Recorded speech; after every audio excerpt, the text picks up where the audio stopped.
Thanks, Jim. Justin Stone here from EliteBaseball.tv. As I look back in the teaching year of 2017, recently I was on my computer and I was looking at some former speeches that I've done in clinics around the country.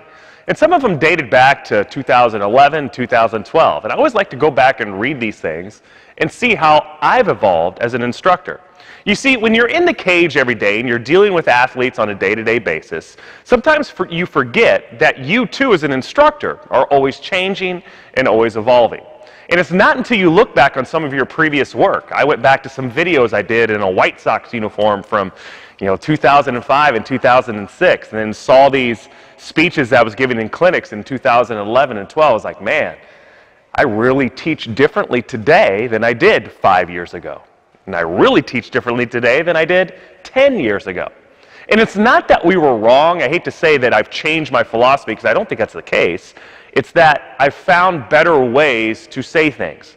And what I feel like I've done in 2017 is I'm continuing to rewind in the body's processes to find out what makes up a really good swing pattern. And so I think back of what I did this year in my work, and I reflect now on what I'm going to in 2018 with my students. And I think one of the big summations that I got out of this year is build better athletes. And you've heard me say that a number of times on this podcast, is that we need to become athletic. We need to build the body. We need to challenge the body in movement patterns that are outside of baseball. Because building the holistic athlete is going to make the player better in understanding how their body functions, as well as creating faster and more explosive movement patterns that have more adjustability. So if you have a player that has more of an athletic background, you're going to make those adjustments quicker and quicker. As we go to older athletes, I'm going back to muscle biases, previous injuries, and ways that we can tailor and pattern mechanics specifically to what assets that athlete brings to the table.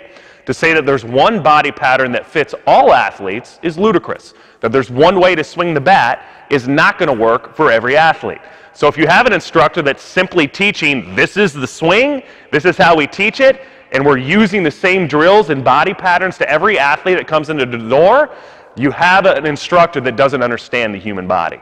So what we're trying to do is look at what the human body brings to us and tailor our mechanics to them. But the point of the podcast is today that I'm ever growing as an instructor. And I feel like I'm a lot different now than I was 5 years previous, hopefully on the better side. And I know this year, with the more technology that we're integrating into the teaching setting, that I'm going to learn even more this past year than probably what I've learned in the past 5, all put together. And I feel like I say that every year. It's that, man, I've learned more this year about the swing and the body than I have in the last 5 years put together. And then I look back at some of those original videos that I know Jim brought you on to me of when I was in a White Sox uniform and putting those things on YouTube. And for a long time I was going around to these clinics and people go, oh, that's the YouTube guy. And I look at those videos and I say, man, I wouldn't say that today, or I teach that much differently now than I was today. And if that means going back and saying, well, I'm better now, or maybe I was wrong then, because I hate to say that, I say I'm always evolving. But that, to me, is the sign of a good teacher and a quality coach. If I'm going to be a quality coach, and people are looking at me for information, or look at me as one of the trendsetters in our industry of, hey, this is a guy's voice that is teaching a lot of people how to do things, then that is a huge responsibility for me. And the day that I stop going out on my own and researching and learning and finding better ways to do things, I've failed myself, and I've failed my students, and I've failed you, the listener. So as we go into 2018, you can bet that I will continue to be researching. We have some really exciting technology toys that are on the way to this facility here in the next week that I feel like I'm going to learn more in 2018 than I have in the past 5. And I'm going to challenge you to do the same thing.